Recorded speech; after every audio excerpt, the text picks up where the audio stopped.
जी, तो जनाब ये जो सेगमेंट है ये मुझे बड़ा ही इंटरेस्टिंग लग रहा है। जब इसके बारे में मैंने पढ़ा, जब इनके गेस्ट के बारे में मैंने पढ़ा, तो यकीन जानिए मुझे खुशी भी महसूस हुई, लेकिन खुशी के साथ साथ मैं ये भी कहूँगी कि हाय, अगर ये चीज़ें पाकिस्तान में होना शुरू हो जाए तो क्या ही कमाल बात हो जाए और एक फ्रेंडली इन्वायरमेंट क्रिएट हो जाएगा। कंस्ट्रक्शन तो होती ही है और हम देखते हैं कि बहुत सारी हाउसिंग सोसाइटीज़ पाकिस्तान में बन भी रहे हैं डेफिनेटली, क्योंकि पॉपुलेशन इतनी ज़्यादा बढ़ती चली जा रही है कि कहीं ना कहीं हमें अपने एग्रीकल्चर सेक्टर को भी ख़त्म करना पड़ रहा है और वहां पर जाकर हम देख रहे हैं कि रिहायशी आबादियां जो हैं वो कायम हो रही हैं। आज हम आपकी मुलाकात करवाएंगे नासा यूनिवर्सिटी अमेरिका के एक स्टूडेंट से जिनका नाम है मोहम्मद मोमिन, और उन्होंने एक ऐसी ईंट इजाद की है कि जिसका वजन आम कंक्रीट या मिट्टी से बनी हुई ईंट से बहुत कम है। नैनोलाइट ब्रिक्स से बनने वाली इमारतें जो हैं वो एक ही दिन में तैयार की जा सकती है और इमारत एक दिन में तैयार हो भी जाती है। अपनी मर्जी की इमारत फैक्ट्री में बनवाकर एक ही दिन में आसानी से आप नस्ब कर सकेंगे। मतलब ये कि आपने फैक्ट्री के अंदर एक इमारत बनवाई और उसकी सैम्पलिंग वहां पर होगी और आपने जाकर एक जगह पर उस चीज को नस्ब कर दिया। ये सब अब पाकिस्तान में भी पॉसिबल हो पाएगा। मुल्क में पहली बार स्मार्ट होम्स की तैयारी शुरू हो चुकी है और पहला प्रोजेक्ट मार्च में मुकम्मल हो जाएगा। जो ही ये प्रोजेक्ट मुकम्मल होगा, हमारी कोशिश होगी कि वहां पर जाकर भी इस प्रोजेक्ट को आपको दिखाएं और जरा देख सके, जरा खुद भी टच करके देख सकूं कि ये वाकई में उतनी ही मजबूत है जितनी कि सीमेंट, बिजली और इन तमाम चीजों से बनी हुई एक इमारत मजबूत होती है। तो स्मार्ट होम्स की खास बात यह है कि कंक्रीट की इमारत से 60% तक की हल्की है। आम इमारत से स्मार्ट होम्स की इमारत पर लागत भी कम आती है और सबसे बड़ी बात ये कि ये इमारत जो है वो फायर प्रूफ है और जल्जला प्रूफ है। इस इमारत की तामीर में नैनो लाइट ब्रिक्स इस्तेमाल होती हैं। टेक्नोलॉजी पाकिस्तान में ऑलरेडी इंट्रोड्यूस करवा चुके हैं। मोहम्मद मोमिन हमारे साथ इस वक्त हमें ज्वाइन कर चुके हैं। Let's welcome him. अस्सलाम वालेकुम एंड वेरी गुड मॉर्निंग मोमिन। ये कौन सी ऐसी इजाद है जो आपने कर डाली है, और सबसे बेहतरीन बात ये है कि ये फायर प्रूफ भी है और जल्जला प्रूफ भी है। ऐसी कौन सी इसमें आपने एलिमेंट्स इस्तेमाल कर लिए, कौन सा फॉर्मूला लगाया कि इतनी मजबूत तरीके से इमारत रेडी हो जाएगी? वालेकुम सलाम, थैंक यू सो मच। सबसे पहले शो पे लेने के लिए थैंक यू सो मच ज़ाकिला। Okay, nano electro concrete basically एक ऐसा कॉन्सेप्ट है जो कि मैं काफ़ी यंग एज से स्टार्ट कर चुका हूँ और मेरा काफ़ी बचपन से इनोवेशन और इमेजिन करने का शौक था। और मेरे जो पेरेंट्स हैं इस चीज़ में मेरे साथ बहुत ज़्यादा थे और मुझे बड़ा सपोर्ट करते थे। और मेरा हमेशा से एक एम था कि पाकिस्तान में जो एक पॉलिटिशियंस को या पॉलिटिक्स को एम किया जाता है, बजाय कि हम उनको ब्लेम करें इकॉनमी के लिए, एक कॉमन मैन को चाहिए कि वो उठे और एक ऐसी इनोवेशन करे, कोई ऐसा एक तरीक़ाकार निकाले जो पाकिस्तान के लिए बेहतरी कर सके, इकॉनमी में बेहतर कर सके, उसकी कमर्शियल मामला में बेहतरी कर सके। तो मैं एज ए यंग स्टूडेंट जितना कर सकता था मैंने किया। मेरे पेरेंट्स मेरे साथ बहुत ज़्यादा थे सारे मिशन के अंदर और मैंने काफ़ी यंग एज में when I was 10 years old मैंने कंक्रीट का एक इंतखाब किया और वहाँ से आगे आगे चीज़ों को कॉम्प्लेक्स करते करते चीज़ें बेहतर होती गई। ऑफ कोर्स अब मैं एक ऐसी कंक्रीट बना चुका हूँ जो कि इंतहाई लाइट वेट कंक्रीट है, इंतहाई इसकी हाई इंसुलेशन है, आग फायर प्रूफ होती है, अर्थक्वेक प्रूफ होता है, इसके अंदर वाटर प्रूफिंग है। आप कस्टमाइज बना सकते हैं इसको। मतलब मेरे पास अगर कोई बंदा आता है मुझे कहता है कि मुझे इस वेट की ब्रिक चाहिए, मुझे इस हाई इंसुलेशन का, इस इंसुलेशन का वाट मीटर केल्विन में मुझे एक ब्लॉक चाहिए जिसकी इतनी इंसुलेशन, तो मैं उसको इंसुलेशन ब्लॉक दे सकता हूँ विदाउट एनी इशू। अच्छा, मुझे ये बताएं कि जब मोमिन हम लोग बात करते हैं ना कि एक तो ये कि 60% आप बचा सकते हैं अपना सीमेंट, अपनी बजरी, अपनी रेत, तो और ये पायदार भी उतने ही आप मुझे बता रहे हैं। तो मतलब ये नहीं कि हम क्या कह सकते हैं कि अगर फर्ज करें किसी ने 3 मरले का घर बनाया है, ठीक है ना, और उसकी कॉस्ट आपको आ जाती तकरीबन 40 से 45 लाख रुपए, लेकिन अगर हम इस नई इनोवेशन के साथ इन ब्रिक्स के साथ अपना घर बनाते हैं तो कितनी लागत आ जाएगी उस एक 3 मरले के घर पर फॉर इंस्टेंस? अच्छा, फॉर एग्जांपल आपने जैसे बात की, अब कोई आप कंस्ट्रक्शन करने जा रहे हैं, घर बनाने जा रहे हैं, हम आपकी एग्जांपल ले लेते हैं, 3 मरले का घर है, तो उस पर फॉर एग्जांपल आपकी कॉस्ट आ रही थी 25 लाख। अब रफली अगर कैलकुलेट करते हैं विद आपका block, with construction, with labour and everything, इसकी जो कॉस्ट होगी वो अब 12.5 लाख तक आ सकती है, जिसका मतलब 50% कम। आपकी रफली जो कॉस्ट है 45 से 50% कम हो सकती है इंक्लूडिंग लेबर। और अगर आप क्वालिटी पे बात करते हैं घर की, आपको प्लास्टर करने की जरूरत नहीं होगी, टोटल इवन प्लास्टर होगा, आपका हाईली इंसुलेटेड घर होगा फॉर लाइफ, आपके बिजली के बिल कम आएंगे, ओवरऑल टोटल आपकी जो क्वालिटी घर होगी बहुत बेहतर होगा। तो मतलब अगर आप जो बात करते हैं ना, एक नॉर्मल घर बन रहे हैं या बिल्डिंग बन रही है, बिल्डिंग के ऊपर लोग मिलियंस ऑफ रुपीज लगाते हैं। अगर हम हाई राइज के ऊपर जाते हैं फॉर एग्जांपल, तो हाई राइज पे भी ऑफ कोर्स बिल्कुल ये चीज बिल्कुल। इस्तेमाल की जा सकती है। और छोटी घरों में तो ऑफ कोर्स छोटी बचत होगी, लेकिन आप जितना बड़ा प्रोजेक्ट बनाएंगे उतनी ज्यादा बचत होगी। फॉर एग्जांपल आप 7 मिलियन का प्रोजेक्ट बना रहे हैं तो उसके ऊपर आपको 3.5 खर्चा आएगा। तो डिपेंडिंग ऑन आपकी कॉस्ट क्या है, आपकी प्रोडक्ट की कॉस्ट क्या है, आपका साइज क्या है, सरफेस एरिया क्या है, डिपेंडिंग ऑन दैट वो चीज़ डिपेंड करती है कि अभी कॉस्ट क्या आती है। एंड सेकेंडली अगर आपने बात की है बने बनाए जो घर होते हैं, जो आपके स्मार्ट होम्स हैं, उनकी कॉस्ट उससे भी ज़्यादा कम है। जैसे अगर हम बने बनाए घर हैं पूरे के पूरे उठा के फ्लड जदगान को दे देते हैं, या कोई ऐसे आर्मी रेंजर्स को देते हैं, फौजी जवानों को देते हैं जो कि चेक पोस्ट पे बैठ के काम कर रहे होते हैं, तो इस बिल्कुल तरह के ऐसे जो ही घर ऐसे होते ही हैं है। बने बनाए, जो कि आप ऑर्डर भी नहीं बनाते, जो हमारी मतलब ऑलरेडी फर्म में बने हुए पड़े हैं, फैक्ट्रीज में बने हुए पड़े हैं। बिल्कुल, जितना गुड़ डालेंगे आप वो चीज उतनी मीठी होती चली जाएगी। ऐसा मुझे ये भी जानना है मोमिन, देखिए एक ना एक इंसानी फितरत है, किसी भी चीज को जब वो तब्दीली उसमें होती है ना तो हम उसको इतनी जल्दी एक्सेप्ट नहीं कर पाते हैं। लोगों को इस तरफ समझाना या उनका माइंडसेट इस तरफ बनाना कि देखिए पैसे भी कम लग रहे हैं लेकिन ये चीज पायदार भी होगी, बट अनफॉर्चुनेटली क्योंकि लोगों ने इस चीज को एक्सपीरियंस नहीं किया हुआ तो लोगों के लिए उस पर यकीन करना थोड़ा मुश्किल हो जाता है। किसी भी नए आइडिया की तरफ बढ़ना या काम करना, अपने क्लाइंट को उस तरफ कायल करना, ये कितना को टफ टास्क होगा पाकिस्तानी कम्युनिटी के पर्सपेक्टिव में।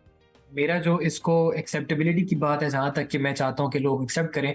ऑफ कोर्स एक नए मुल्क में नई चीज़ आती है तो वो इतनी जल्दी फैलती भी नहीं है, और मुझे कोई ऑफ कोर्स अल्लाह ताला का पेशेंस है, मुझे एवरीथिंग मेरे अंदर सब्र है कि मैं उस चीज़ को एक आराम आराम से एक स्टेप पे में लेके चलूँ। बट मेरा अल्टीमेट गोल यही है, और सब जानते हैं कि एक फ़ायदेमंद चीज़ है, सब लोगों के लिए फ़ायदेमंद है, कॉस्ट इफेक्टिव है, इंसुलेशन से बचाएगी, अर्थक्वेक प्रूफ है, वाटर प्रूफ है, तो व्हाई नॉट, मतलब बिल्कुल इसमें बुराई बिल्कुल। क्या है इसमें जाने में। तो एक अच्छी चीज़ जब भी मुल्क में आती है, ऑफ कोर्स के ऊपर थोड़े सेटबैक्स होते हैं, एक्सेप्टेबिलिटी में थोड़ी कमी होती है।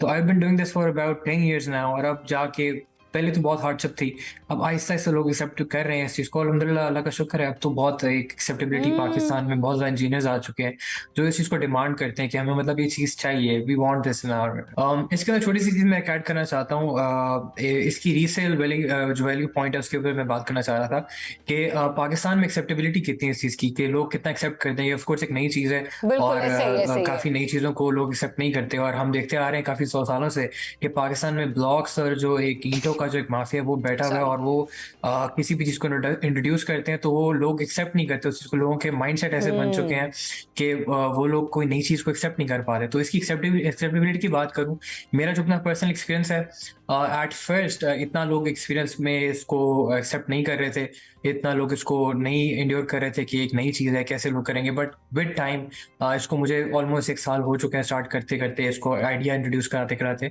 बट विद टाइम अब जब मैं प्रोफेशनल लोगों के साथ मिला हूँ, तो अब मुझे ये ख्याल ऐसा ऐसा मिला है कि जी जी जी। जो प्रोफेशनल लोग हैं वो चाहते हैं कि ये चीज़ मार्केट में आए, and they really want it कि मार्केट में चीज़ इंट्रोड्यूस हो। तो जहाँ तक एक्सेप्टेबिलिटी की बात है, पहले नहीं थी, अब बहुत ज़्यादा आ रही है। मुझे कॉल्स पे कॉल्स आती हैं कि हमें यहाँ पर डिलीवरी चाहिए, हमें नॉर्दर्न माउंटेन में, जैसे भी रिसेंटली अर्थ आया था तो मुझे बहुत ज़्यादा कॉल्स आई थी कि यहाँ पर काफ़ी ज़्यादा सर्च की वजह से काफ़ी मकान टूट गए थे। और इसके अलावा जो कॉस्टिंग की जैसे बात करते हैं, बिल्कुल एक्सेप्टेबिलिटी बिल्कुल। में एक ये भी बड़ा मसला होता है कि ब्लॉक का जो इनका जो एक कॉन्सेप्ट है कि ये इसकी कॉस्टिंग इतनी इतनी है, हमें ऑलरेडी पता है इसकी कॉस्टिंग कितनी है, उस कॉस्टिंग से ये ऑलमोस्ट ऑलमोस्ट 50% कम है, जिसकी वजह से लोग इसे अगर बात करते हैं रीसेल वेलिंग पॉइंट पे तो उस हिसाब से बहुत ज़्यादा इसकी प्राइस कम है। तो एज कम्पेयर टू ब्लॉक या ईंट, प्राइस कम होगी, ऑफ कोर्स लोग लेना पसंद करेंगे, और लोग ले रहे हैं। अच्छा, ये जो आप लोगों का एक प्रोजेक्ट बन रहा है और ये कंप्लीट हो रहा है विद इन द मार्च, उसके बारे में अगर आप हमसे थोड़ा सा शेयर कर सके कि ये पाकिस्तान में कहाँ पर ये आपका प्रोजेक्ट जो है वो मुकम्मल होगा, जरा इस पे मैं आपकी तवज्जो चाहूंगी कि मुझे बताते हो। दूसरा ये भी कि क्या इस टेक्नोलॉजी को यूज करते हुए हम हाई राइज बिल्डिंग्स की तरफ भी बढ़ सकते हैं? क्या इस किस्म की कंस्ट्रक्शन भी पॉसिबल हो पाएगी इससे? मैं अब कराची में भी कर रहा हूँ, लाहौर में भी, इस्लामाबाद, जितने भी प्रोजेक्ट्स वगैरह है हाई राइज की कर रहा हूँ। बाकी जहाँ तक हाई राइज की बात है, high rise of course Pakistan में हाई राइज की ना बनने की जो रीज़न थी, वो वन ऑफ द रीजन यही थी कि हमारे पास रेगुलर कंक्रीट नहीं थी, हमारे पास ये सीएलसी मटेरियल ही नहीं था कि हम लोग उसका वेट 50% कम कर सकें, हम उसका लाइट वेट कर सकें, और जाके तब ऊपर जाए। हम दुबई में देखते आ रहे हैं, हम दुबई में बुर्ज खलीफा देखा है, अब मतलब 200 कितनी स्टोरीज, कितना ऑलमोस्ट 900 कुछ मीटर्स का वो बिल्डिंग है। उसके अलावा 80 स्टोरीज की बिल्डिंग, वहाँ पे 70 स्टोरीज की बिल्डिंग, हम यूएस में चले जाएं, New York city is full of high rise buildings. What is the reason? Reason क्या है? रीजन ये है कि उनकी होती है स्टील स्ट्रक्चर्स, एक जी सेकंड जी। होता है उनका light weight concrete. That is the only main two ingredients you need to go up high rise.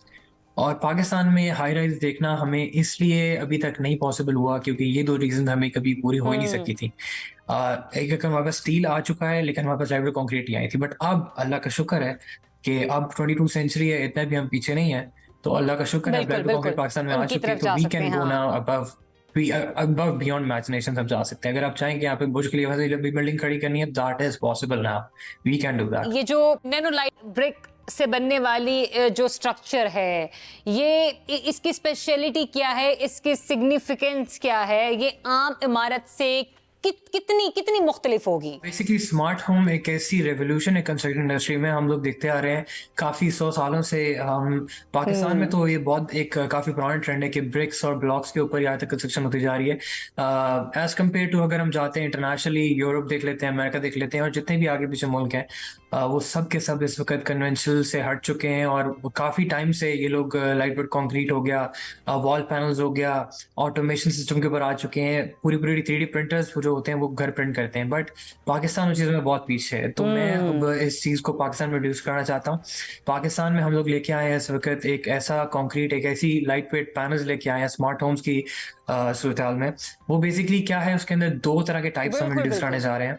एक इंट्रोडक्शन टाइप है बेसिकली आपका वॉल पैनल्स, और सेकेंडली आपके है रेडीमेड होम्स। वॉल पैनल्स जैसे नाम कहता है, एक वॉल पैनल एक पैनल है। जी जी, आप उसमें फैक्ट्री को ऑर्डर करते हैं कि मुझे इस साइज का पैनल चाहिए, डिफॉल्ट पैनल्स ऑलरेडी फैक्ट्री में अवेलेबल होंगे, और ऑल ओवर द पाकिस्तान चीज़ें अवेलेबल होंगी। कोई भी इंसान कोई भी किसी तरह का घर बनाना चाहता है, नो मैटर उसका घर का साइज क्या है, उसको वॉल्स कितनी चाहिए, उसको ऑलरेडी डोर चाहिए फिटेड उसके दीवार के अंदर, उसको चाहिए कि एक उसकी खिड़की लगी हो, उसको चाहिए उसके वॉल सॉकेट्स लगे हो उस वॉल पैनल के अंदर, तो वो अपना ऑर्डर के ऊपर वो तैयार कर सकते हैं वॉल पैनल। और सेकंड आपका है रेडीमेड हाउसेज। अब रेडीमेड हाउस का कॉन्सेप्ट ये है कि चारों साइड पे दीवार बंद होगी, उसको आपने पूरा का पूरा उठाया कंटेनर्स के साथ, वो एक जगह पे रखा, नट बोल्ट किया, और दांत से आपका कोई खर्चा नहीं है, कोई लेबर का खर्चा नहीं, कोई आपको टाइम नहीं लगेगा किसी चीज़ में। और इसके अंदर मल्टी स्टोरी भी आप ऊपर भी जा सकते हैं। जैसे हम चाइना में देखते आ रहे हैं कि कोविड आया था, बहुत कोविड सबसे पहले चाइना में शूट किया था, तो वहाँ पर एक 10 स्टोरी उन्होंने जो बिल्डिंग है हॉस्पिटल बना लिया था within week, just because of these light weight panels. तो अगर हम बात करते हैं अर्थक्वेक जी की, जी जी। जैसे भी लेटेस्ट अर्थक्वेक आया था नॉर्थ माउंटेन्स में, या फिर कोई भी ऐसा नेचुरल डिजास्टर आता है पाकिस्तान के अंदर, तो हमारे पास इस तरह के रिसोर्सेज नहीं होते कि हम लोग फास्ट कंस्ट्रक्शन कर सकें, या इवन बहुत ऐसी जगह है जहाँ पे फास्ट कंस्ट्रक्शन की जरूरत पड़ती है, जैसे स्कूल्स हो गए, ऑफिस हो गए, ऑन साइट ऑफिस चाहिए। तो उस तरह की जो मलाहिर है, जितनी भी मुश्किलात होती हैं, वो इस लाइट कंक्रीट से पूरी हो सकती हैं, और बने बनाए जो हम वॉल पैनल्स हैं और हाउसेज हैं वो जगह पे जाके रख सकते हैं। जैसे हम कन्वेंशनल ब्लॉक की बात करते हैं, कन्वेंशनल जो एक घर बना हुआ है उसके अंदर फॉर एग्जांपल अगर हमने एक दीवार ऐड करनी है, कमरा ऐड करना है, या कुछ भी हमने कोई एक चेंजेस करनी है घर के अंदर, तो हम क्या करते हैं, हम पूरा का पूरा उस चीज को तोड़ते हैं। हमने अच्छा खासा उसके अंदर पहले डिस्ट्रक्शन की, उसको फिर दोबारा बनाया, गंद के साथ लेबर लगाना, सब कुछ करना, it's hell of a mess, और बहुत ज़्यादा टाइम लगता है उस चीज़ के अंदर। As compared to smart homes, आप क्या करते हैं, स्मार्ट होम्स के अंदर आपने ऑलरेडी बनी बनाई आपकी वॉल्स होंगी, सब कुछ बना बनाया होगा, आपने एक रेंच पकड़ना है। इवन ये एक नॉर्मल जो लेमैन होता है वो भी कर सकता है इसको, आपको कोई हाईली स्पेसिफिक लेबर नहीं चाहिए, आपको कोई टेक्नीशियंस, कोई इंजीनियर नहीं चाहिए, आपको एक रेंच पकड़ के आप नट बोल्ट को जी उतारेंगे, जी। That's it. आपने वॉल पैनल चेंज किया, आपने वॉल पैनल को उतार के तीन दीवारें और लगाई, आपका एक पूरा कमरा तैयार हो गया उसके पीछे। अगर आप मजीद इसको बढ़ाना चाहते हैं, आप इसके अंदर विंडो ऐड करना चाहते हैं, आप खाली वाला जो वॉल पैनल उतारेंगे उसमें विंडो वाला वॉल पैनल लगा देंगे, that's it. It's simple as that. मतलब आपने सिर्फ नट बोल्ट स्क्रू करने हैं और नट बोल्ट वापस लगा देना, दैट्स इट। Brilliant brilliant.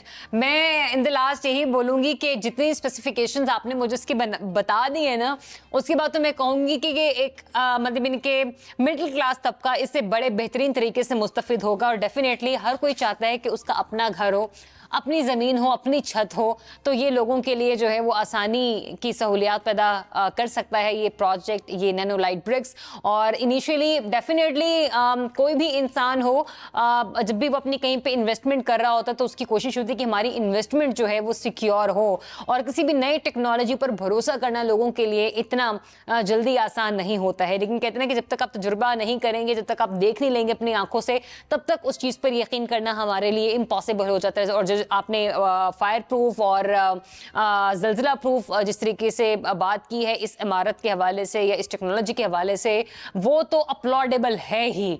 तो मेरे ख्याल से ये एक बड़ा एक अच्छा इनिशिएटिव है जो कि पाकिस्तान में लिया जा रहा है। गो कि एक इमारत रेडी हो रही है और इंशाल्लाह मार्च में ये प्रोजेक्ट